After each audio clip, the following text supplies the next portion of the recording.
Actuellement en Afrique, il y a un phénomène qui est en train de prendre une ampleur extrêmement dévastatrice. C'est le phénomène des mototaxis.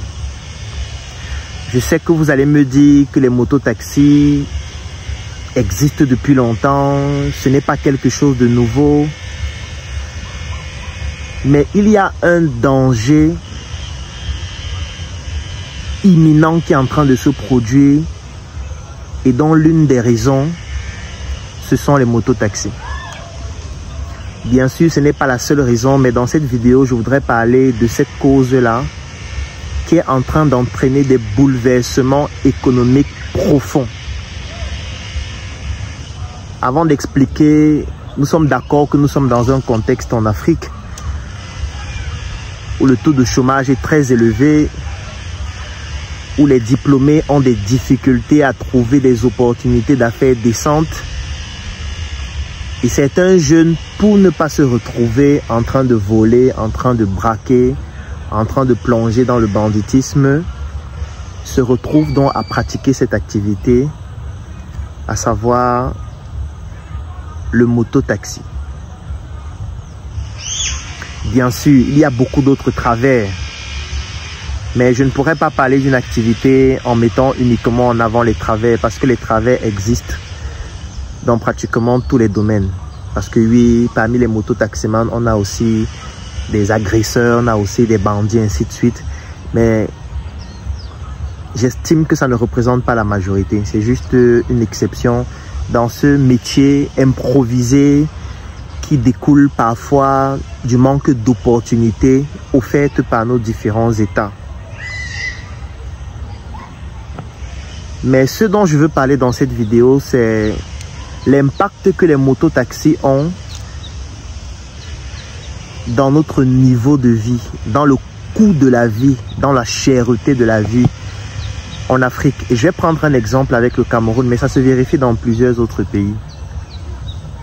Dernièrement, j'étais dans mon groupement, ou plutôt mon village, qui est situé à Fotouni, c'est à l'ouest du Cameroun, dans le département du Onkam.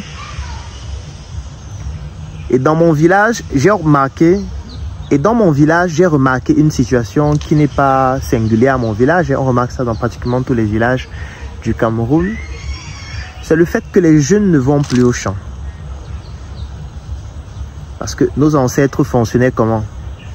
Le père qui avait plusieurs femmes se levait le matin avec ses épouses et ses nombreux enfants et allait dans leurs grandes plantations cultiver du maïs, du manioc, du haricot et beaucoup d'autres spéculations.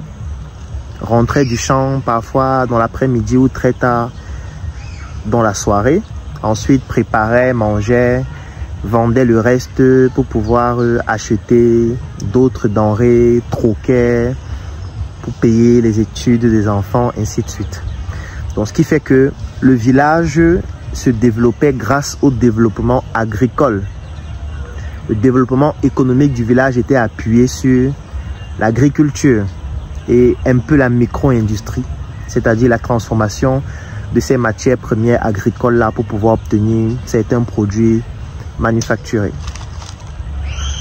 Sauf qu'avec le temps, nos parents ont grandi, nos parents ont vieilli. Nos parents ont toujours cultivé cette attitude qui consiste à aller très tôt le matin au champ et rentrer très tard le soir, donc de cultiver. Et ce qu'il faut noter, c'est que plus de 80% de la population se retrouve dans des grandes villes. Donc ce qui fait que nos villages sont dépeuplés à cause du phénomène de l'exode rural, qui est dû à plusieurs autres raisons. Je ne veux pas évoquer ça dans la vidéo pour éviter qu'elle ne soit trop longue. Je veux me concentrer sur le sujet principal. Donc non seulement dans les villages, on n'a plus beaucoup de personnes. Le peu de personnes qui restent au village, ce sont des personnes âgées. Sauf que ces personnes âgées-là se retrouvent donc avec très peu de jeunes qui, eux, ne partent plus au champ. Parce que ces jeunes estiment que le champ, ça perd du temps. Le champ, ça fait trop travailler. Il faut attendre trop longtemps pour gagner. Et comme il n'y a même pas facilement des accès à travers des routes et des infrastructures routières de manière globale pour pouvoir aller facilement au champ et ressortir avec ce qu'on a produit. Les jeunes ont donc trouvé une activité pour pallier à cela, et cette activité, c'est le mototaxi. Donc quand vous arrivez dans des villages comme le mien, vous allez voir plusieurs jeunes qui pratiquent cette activité. Bien sûr, ça apporte beaucoup de bien au village parce qu'il n'y a pas de très bonnes routes. Il y a certains endroits qui ne sont pas accessibles en voiture, ainsi de suite. Donc ce qui fait que les motos permettent quand même de pouvoir se déplacer. Ça permet même parfois de faire sortir des produits des champs ou alors même de se rendre aux champs dans certains endroits qui sont inaccessibles par la voiture. Donc, il y a des bénéfices à la moto. Mais il y a un autre danger. Le danger, c'est que les jeunes ne partent donc plus au champ. Et quand les jeunes ne partent plus au champ, ça veut dire que qui part au champ? Ce sont nos grands-mères et nos grands-pères qui partent au champ.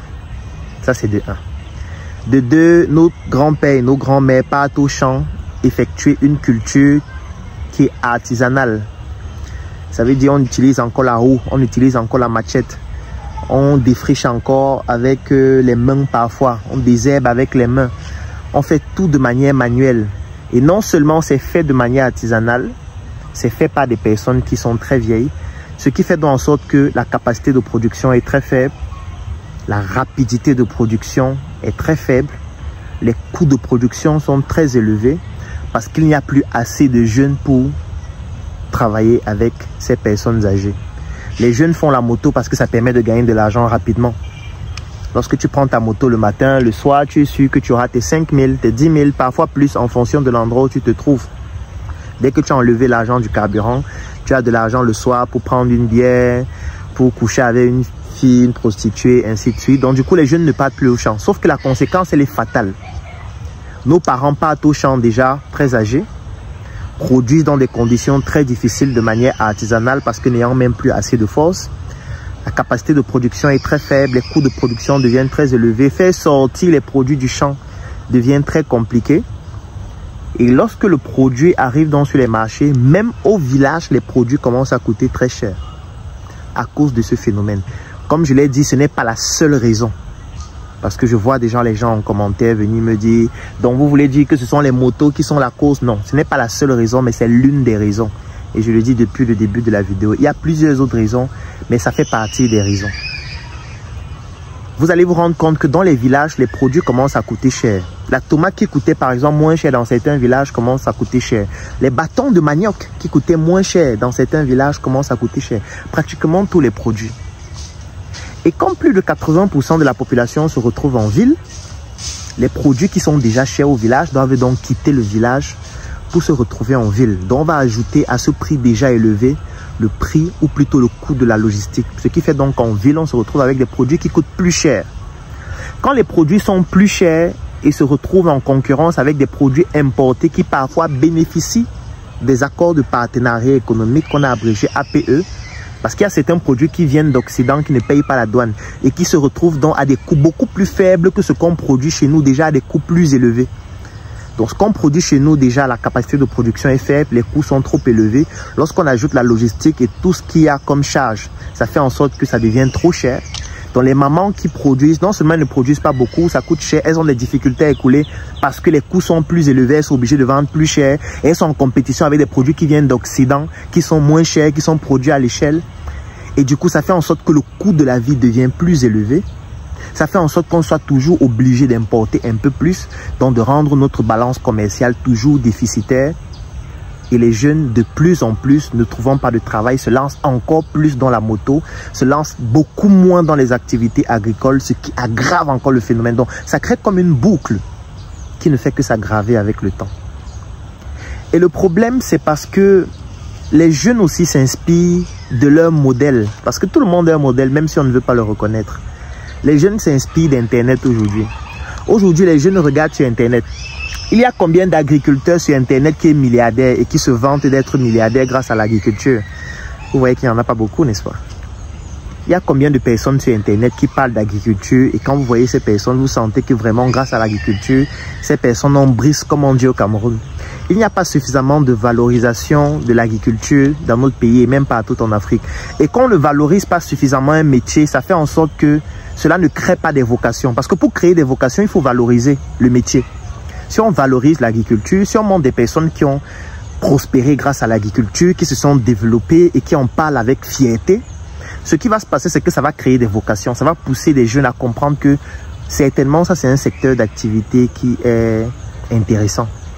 Mais qu'est-ce qu'on valorise sur Internet? Parce que parfois, je parle des influenceurs, je parle des gens qui ne partagent pas leurs connaissances sur Internet. Peut-être il y a des personnes qui font l'agriculture, qui s'en sortent vraiment, mais comme elles disent qu'elles veulent être discrètes, elles ne veulent pas être sur les réseaux, c'est pour les bavards comme Claudel, elles restent donc discrètes. Du coup, les jeunes n'ont pas pour modèle ceux qui explosent dans l'agriculture et qui s'en sortent vraiment. Ils ont pour modèle ceux qui tournent les fesses sur TikTok. Ils ont pour modèle ceux qui sont toujours dans les jets privés, mais on ne sait pas quand ils travaillent. Donc du coup, les jeunes veulent aussi trouver un moyen de gagner de l'argent facilement et ils ont trouvé dans la moto. Donc quand les jeunes s'inspirent de ceux qui sont sur Internet pour pouvoir se lancer dans des activités et se rendent compte que parmi ceux qui sont sur Internet, presque personne ne fait l'agriculture. Et même le peu de personnes qui parlent de l'agriculture, quand tu les vois, tu sens que ça ne donne vraiment pas parce qu'ils ressemblent à la misère. Tu as l'impression qu'ils représentent un programme humanitaire, il faudrait qu'on les sauve. Donc même quand ils parlent d'agriculture, tu as l'impression que c'est quelque chose qu'il ne faut pas faire. C'est parce qu'on a un souci de valorisation de certains métiers. Et du coup, le coût de la vie ne va faire qu'augmenter. Et ça, je vous épargne de l'inflation qui joue aussi un rôle important dans l'augmentation des coûts. Je vous épargne de toutes les contraintes internationales. Je vous épargne le coût du carburant qui augmente régulièrement, qui a un impact encore sur le coût du transport, qui aura un impact sur le coût des intrants qu'on utilise pour faire l'agriculture, qui aura un impact sur le coût des produits ou alors des outils de production. La machette est importée. Donc, si on augmente par exemple les coûts de logistique, de douane, ça veut dire que le coût de la machette va augmenter. Si la machette augmente de prix, ça va avoir un impact sur le coût de production. C'est fatal.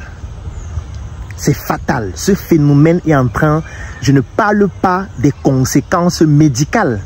Parce que si je demande à quelqu'un qui fait la moto actuellement, est-ce que tu connais le numéro de 2 neurochirurgiens? Il ne veut pas te donner le nom de 2 neurochirurgiens où il consulte. Mais tous les jours, il est sur la moto sans casque. Il ne sait pas que s'il est victime d'un accident de la voie publique avec un traumatisme crânien sévère qui nécessite peut-être une opération, il aura besoin d'un neurochirurgien. Même si on prend l'argent qu'il a gagné pendant 6 mois ou toute l'année, peut-être ça ne pourra pas permettre d'effectuer une seule opération qui coûte parfois des millions et qui ne garantit même pas qu'après, tu ne vas pas mourir ou avoir des paralysies ou alors des morbidités juste après l'opération. Vous voyez des gens, ils n'ont pas de casque, ils n'ont pas de sécurité, ils n'ont rien du tout. Je ne suis pas en train de les accuser, c'est tout un système qu'il faut repenser. L'agriculture doit être valorisée. Si vous faites de l'agriculture, mettez-vous sur les réseaux sociaux, mettez-vous sur Internet. Si vous avez atteint un certain niveau sur le plan agricole ou sur le plan agro-industriel, valorisez votre métier parce que ça crée des vocations. Parce qu'en créant des vocations, vous inspirez d'autres personnes à se lancer dans l'activité aussi et à pouvoir supporter ce que vous êtes en train de faire. Parce que si vous ne créez pas des vocations, vous allez travailler avec qui demain quand tous les jeunes commencent à faire la moto, quand tout le monde part au Canada. Tu vas lancer ta grande exploitation agricole, tu vas vouloir recruter des jeunes avec qui travailler, tu vas payer combien? Quand tu vas leur dire, je vais te payer telle somme par jour, lui va calculer par rapport à la moto. Il va se rendre compte qu'avec la moto, il gagne 5 fois plus. Il ne va pas venir travailler dans ton champ. Tu vas travailler avec qui? Donc, vous qui avez des exploitations agricoles, vous qui faites dans l'agriculture, valorisez votre métier. Montrez qu'on peut s'en sortir en faisant l'agriculture. Il y a des gens qui s'en sortent déjà. Montrez-le, communiquez dessus, présentez ce que vous faites. Ne présentez pas seulement les réalisations, présentez le processus. Inspirez les jeunes. Parce que si vous ne le faites pas, on va tous subir. Les prix des produits deviennent plus chers. Tout le monde subit. Vous n'arrivez pas à trouver des personnes avec qui travailler, vous subissez aussi. Quand vous n'arrivez pas à trouver des personnes avec qui travailler, ceux qui veulent travailler vont coûter trop cher ou vont produire très lentement et les prix vont devenir plus élevés. On va encore tout subir. Peut-être ça ne te dit rien parce que tu vas dire que non, moi je suis un agriculteur, je produis la tomate, mais tu ne produis pas les oignons, tu ne produis pas le plantain. Donc pendant que peut-être ta tomate tu gères, mais tu vas acheter l'oignon cher, tu vas acheter le plantain cher.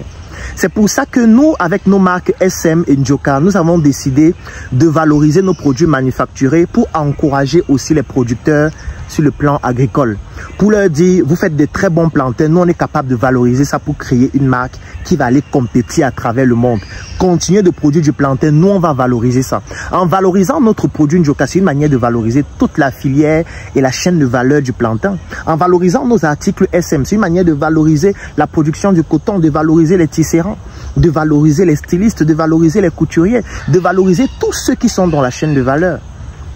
Donc, il est indispensable qu'on puisse penser à valoriser nos métiers. Quand vous valorisez votre métier, vous inspirez des personnes à se lancer dans ce métier-là. Et quand vous inspirez un maximum de personnes, ça fait en sorte qu'une émulation va se créer. Et quand une émulation se crée, ça rend l'opportunité beaucoup plus accessible, ça réduit les coûts et ça permet qu'on en bénéficie du mieux qu'on peut. Durant cette année 2025, j'ai décidé de lancer un programme en discipline pour vous apprendre à être plus discipliné. Je vais laisser un lien dans la description de cette vidéo et en commentaire. Si vous souhaitez participer à ce programme, vous cliquez dessus. Et pendant 365 jours, nous allons travailler pour vous permettre d'être plus discipliné et de savoir mieux valoriser votre métier. À demain pour une nouvelle chronique.